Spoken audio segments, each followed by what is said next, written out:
Hi, it's Peter Zalum's Griniflix Adventure 8 and welcome to another video. Today I'm doing a bit of a lens review.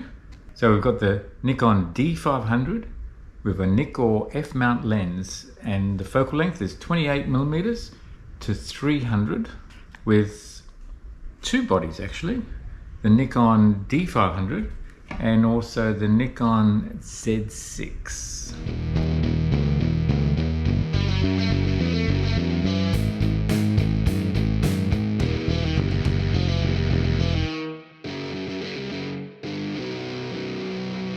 Okay, now, why this particular lens? I can't believe how long I've had this lens. I'd say probably 12 years now. And the reason being, and why I keep on pulling this out, I use this for my adventure travel. Whether it be my four-wheel drive outback type experiences in Australia, or my motorcycle tours around the world. Not that there has been a lot of those over the last couple of years, but that's all about to change again. And in fact, I'll be going to Central Australia. I was planning to do this back in February, but then everything went into lockdown again and borders were closed, so nothing could happen. So I'm off to Central Australia again in only a few weeks' time to bring my four-wheel drive back to Sydney. And needless to say, I'll go via the back roads and outback and try and make the tour as interesting as possible. I will record a number of videos in that process and I'll make that available. If there are any last minute participants that want to join me, reach out to me immediately. Otherwise, you'll just have to watch it on YouTube, which is fine.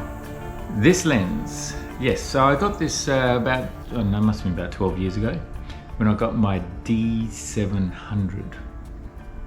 And it was great, I really enjoyed it. But then about 4 or 5 years ago, I got the D500. Putting this lens onto the D500 gives this lens another life of its own, because putting it on a DX body or a crop sensor means that the focal length changes from 28 to 300 to equivalent to 42 to 450. It gives you a really long reach. And for landscape photography and wildlife and event type stuff that's happening during travel, that makes it a good lens to use during the course of the day. And being 3.5 to 5.6 during the day, you've got a lot of light, so it's no big deal. So what is it about this lens that makes it interesting? Okay, well, first things first, it's compact. I do have a filter on here, and then if you can take the lens hood off, the lens can be locked down, so you just take it off the lock there, and then you can extend it out to 300 or equivalent to 450 on this camera and take the shot. So that's all really straightforward.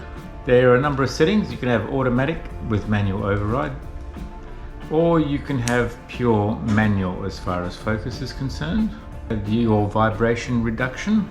Vibration reduction is probably good for about 2 or 3 stops. Slower shutter speed, so you can do telephoto shot and shoot right down to maybe 100th of a second, give or take. Again, depends on the situation. Now, so that's on and off. And then also there are a number of settings. You could have normal and active as far as vibration reduction. Normal is it gives you a vibration reduction in 2 planes, up and down, left and right. Active when you're panning, it only operates in 1 range. I tend to have it on normal, and if I did take some shots today, and I'll show you those as well, where I actually turned vibration reduction off because I was using a really fast shutter speed, and I was panning the action in the surf around McMaster's Beach.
are the options for this lens? Well, you could go to the Z mount. You can find a number of different type of lenses that are equivalent in range. This lens is not available new anymore. You can buy it second hand. Right, so you can put this on the Z6, but you need the F to Z adapter. So we can do that. We can take that off there. Put on the F to Z adapter. Okay, so when it's on the Z6, it operates as per normal. Everything is exactly the same, except being the Z6 being full frame, it means that we're now back to the normal 28mm wide angle, right up to 300mm zoom. And I'll take this out and take a few shots with this as well. The performance again is very similar. The manual focus versus automatic focus. You've got vibration reduction on. When you turn vibration reduction on and you use the menu system on the Z system here, okay, it's grayed out because your vibration control is actually controlled from the lens and not from the menu system here. You've got the in-body image stabilization, and then you've got the lens stabilization. So somehow Nikon works out the lens and the camera body knows which has priority and how they work together. So I'll take some shots and I'll experiment to see how low a shutter speed we can go at to eliminate vibration. We'll do a bit of an experiment out there in the field shortly. With the current lineup of Z lenses, for example, you can get a DX lens that's 24 to 250 focal length, and you can also get an FX lens which is from 24 to 200. So would you go for a DX lens or an FX lens? Because I do have the DX body. Having an FX body also has a purpose. I prefer to buy FX lenses, and that way I can use it on my DX body as well as my FX body. I've had the Z6 now for over a year, and I've shot mirrorless electronic viewfinder as well as the optical viewfinder with the DX. What do I prefer? I think I still prefer the optical viewfinder, because when I am out there, particularly in travel photography, and I've got the camera with me and I want to quickly put it to my eye and take the shot, I tend to be quicker with the optical viewfinder versus the electronic viewfinder. Old school still. Optical viewfinder I think is my preference to electronic viewfinder. Anyway, everyone has their own preference on that as far as that's concerned. Alright, well let's go take some shots with the Z6 and then we'll be able to wrap up.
Right, well, okay, I've taken a few shots with the Z6 in this lens, and one of the things I noticed straight away with electronic viewfinder, you can actually see quite clearly how the different settings of the vibration control work.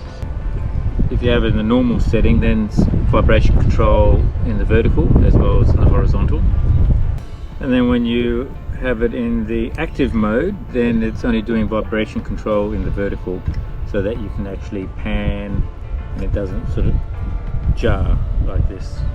You can almost do macro with this lens, because when you zoom in at 300mm, it focuses right down to about 45 centimeters. Photographing the GoPro here, got that in focus. As in, yeah, that bit there. My fingernail and the GoPro. Yes, well, macro. So yeah, macro, almost macro, because you can zoom right in. Close focus, almost 0.45 meters. Vibration control works with the F lens, F mount cameras, and the Z6 and the Z mount. Such a good all-rounder, and I guess by comparison, a good price lens, second hand, and so robust. Weather sealed, everything you could possibly want in a versatile travel lens.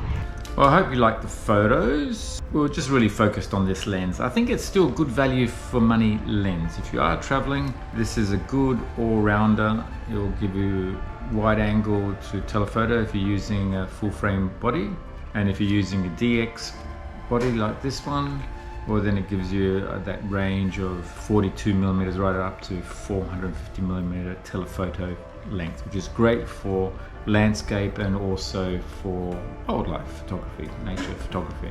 And it's really robust lens, and you can throw it around and it just seems to last forever. So really well built lens from my experience in traveling. This lens has gone all over the place. It's gone to as far as Antarctica, it's gone throughout the Himalayas, all over Australia, throughout Europe. So it's a well-traveled lens, and it just keeps on going. So very reliable, highly recommended. It may not be the sharpest lens across the focal length, being a zoom lens, and a prime lens would no doubt beat it in all the different focal lengths when you compare it face to one-to-one. However, from a versatility point of view, when you're traveling, you want to be traveling light. Yes, there's still some weight behind this lens, but at least you're not carrying a whole bunch of lenses.